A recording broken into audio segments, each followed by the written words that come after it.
Alright guys, let me give you a little backstory before I film this. This is unreal. I live right on top of this hill.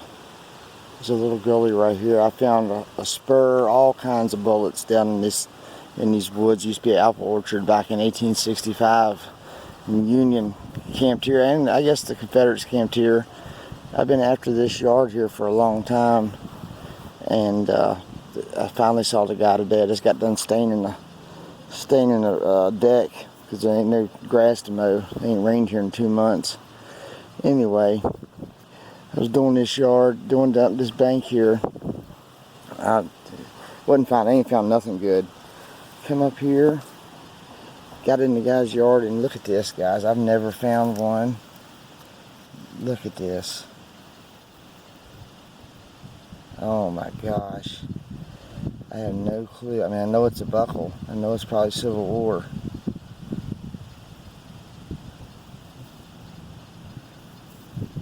Holy cow. Oh my God, it's CS, guys. That is a CS. Oh, I think so. Holy cow.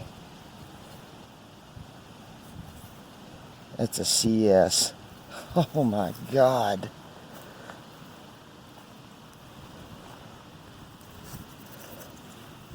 Holy cow, guys. Alright. My God almighty. Look, I barely nicked it right here with the shovel. Good God almighty. Hopefully the other half's here. Can you... a CS tongue.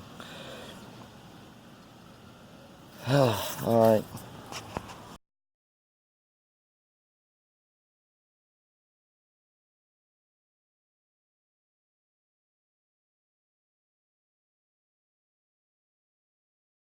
Alright guys, I'm going to do this with a real quick live dig since I found that half of the CS buckle.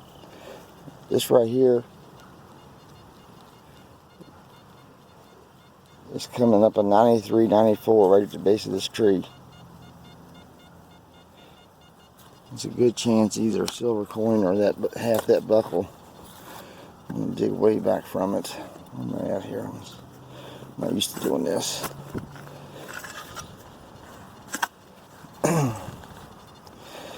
This half would be the wreath circle, outside diameter circle of it. This is it.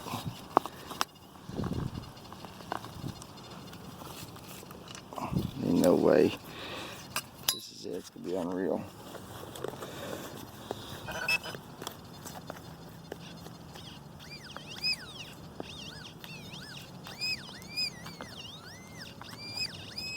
Oh, wait. Oh, it is a silver coin. Swear to God. What the? Oh, it's a rosy.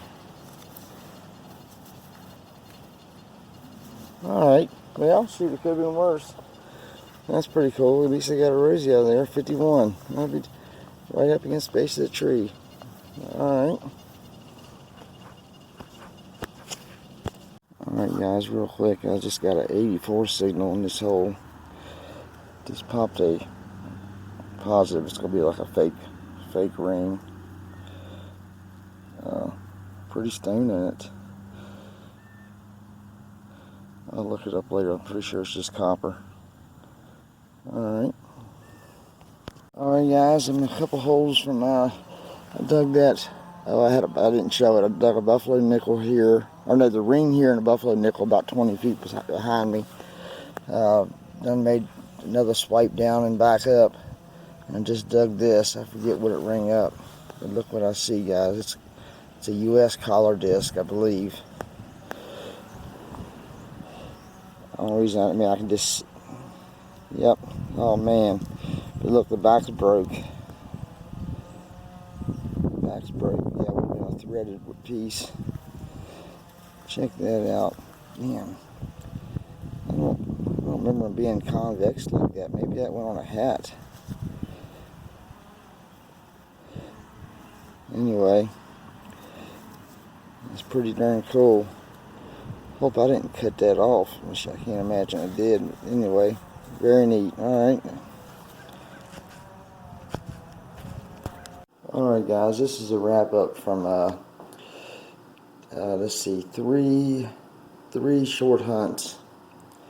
The first day I went, I was down the road here and just happened to see a guy that he walks his kids to school every morning. I've asked him to metal detect his yard a couple of years ago, and he said no. About a year ago, him and his sons were digging a spot for a basketball goal off to the side of the road. I was happened to be coming through with our skid loader, and I just went over I just seen that they were trying to dig into the bank. It was real dry. I took the skid loader and dug them a great big platform out real quick and just pulled off. Didn't ask for nothing, you know, just left. And after that, he saw me and said, yeah, you can do my yard anytime you want. So I said, all right, I'll do it right now. So I went up in the yard, probably about half hour after I got there. I did it in the front bank. I dug this. This is a CS sword belt. This is the tongue. It would have went in, and it would have had a wreath circle. This would have sat down nice and flush. And I looked everywhere for the other piece, but you know, it's hard to tell. Someone else could have found it. It might not have broke. Might have been hanging on his belt for a couple of yards, a while before it fell off or whatever. But it's in great shape. I could even clean it up better than that, but I don't want to get it to where you can see where you go too far. It starts doing this. But I think I'm just going to leave it like that. Put a little bit of shoot, what is that? Paraffin wax. Put it on there and make it look wet all the time. Alright, then I went back down there the next day trying to find the other half. And I dug a live dig on that, just a 51 Rosie key, bunch of weeds. I thought this was a bullet when I dug it. It's just an old sprayer tip for a Roundup sprayer. Did find this. This is pretty wild. I never dug a set of binoculars. They're in rough shape. I think they're retired, but it's pretty cool. This thing here has got me stumped. Anybody knows what this would be? All it's got is these numbers on it. I don't think this thing came up and hooked onto this. It wouldn't line up right. But anyway, very odd. And just some old oddity and stuff. Then today I went out. I did a door knock this morning and got a permission. Dug this old stone is pretty. The rest of it's just an old junk ring. A bunch of wheats. 1935 buff. Then I dug this collar disc. I'm sure History Hound will know exactly what year this was from, or I imagine it's World War II or newer. I don't know. I don't know if this even went to it or not. I found this kind of near it. Seems like it would, but I had this laid out on the table on that last video. I was supposed to showed, so I can go ahead and put the stuff away. I dug as a V nickel from 1912. Somebody took a hammer to it and flattened it out. You can see right down here is 1912. And I dug this in the man's yard. It's just a plated. It's a pretty ring though. But anyway, thanks for watching, guys. That's another one off the bucket list for sure. That's probably my best find, maybe to date, really. Alright, thanks for watching.